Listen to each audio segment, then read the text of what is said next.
Ayan, dahil ngayon ay March 2, ngayon March 2, may dalawang truck tayo.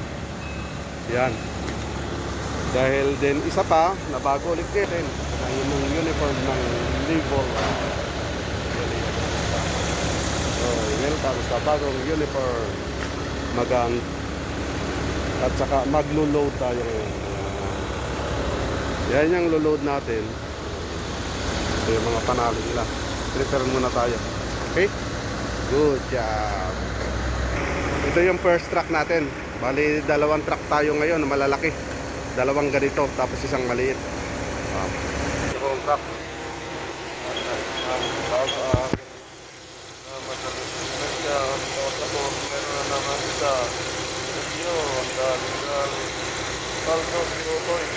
Double truck. Sancho at saka San Palio. Shout out.